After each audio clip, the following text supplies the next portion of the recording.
now that these issues have turned to matters of sexual assault, that you're getting more women and mothers talking about it to you when you go out and about?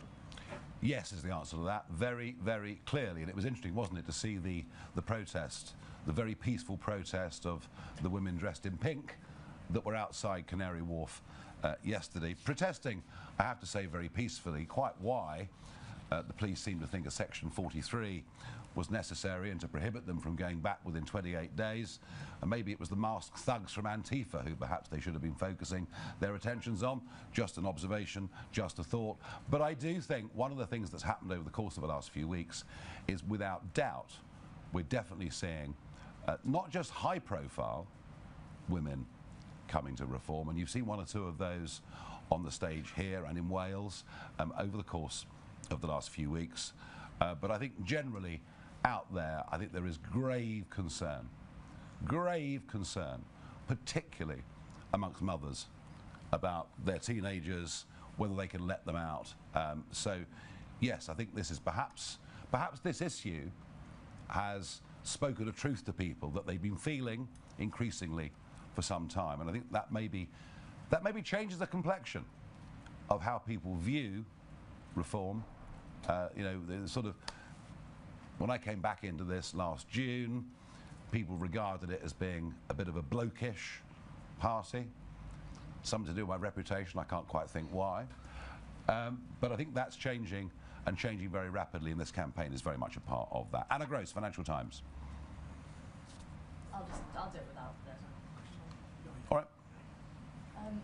Have you received any communications from JD Vance or other members of the US administration saying they support your policy of repealing the Online Safety Act? And a second, if I may, will all reform-led councils block the use of HMOs to accommodate asylum seekers? Is that already a policy? Is it something that you're starting to do?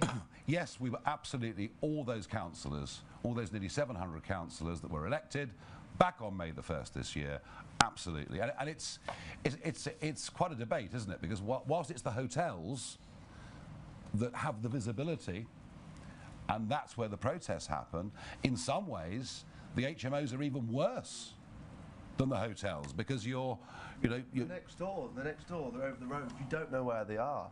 And this is the problem, is that in Warwickshire, in the north of the county where I'm from, Nuneaton, Bedworth, we don't have a Margaret Hotel, but we've got loads of HMOs that are increasingly popping up. But in the south of the county, there's loads of Margaret Hotels. People have had enough.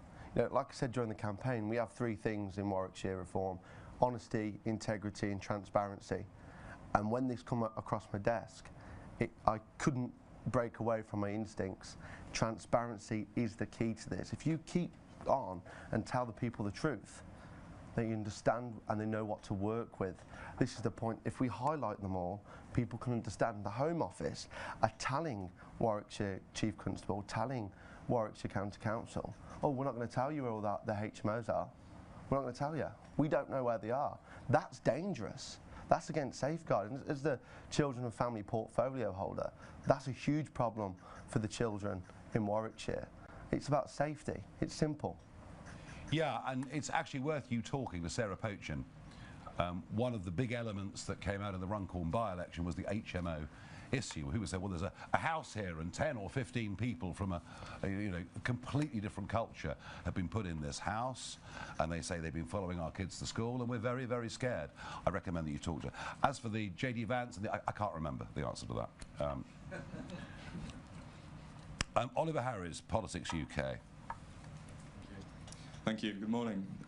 Some 500,000 people have signed a parliamentary petition calling for the government to repeal the Online Safety Act. I wonder, one, what are your thoughts on that? And two, could you see any instrumental benefits of the Act in its current form, if any? I'm going to call Zia Yusuf up to the platform. He has spent more time researching this and getting acquainted with this than probably most people in governmental positions. Thanks, Nigel. Can we see any instrumental benefits within the Act? A few. Look, it's an Act of around 200 pages, and this is why Reform made the decision, Nigel made the decision that when he's the Prime Minister we will have to repeal it because the vast, vast majority of the Act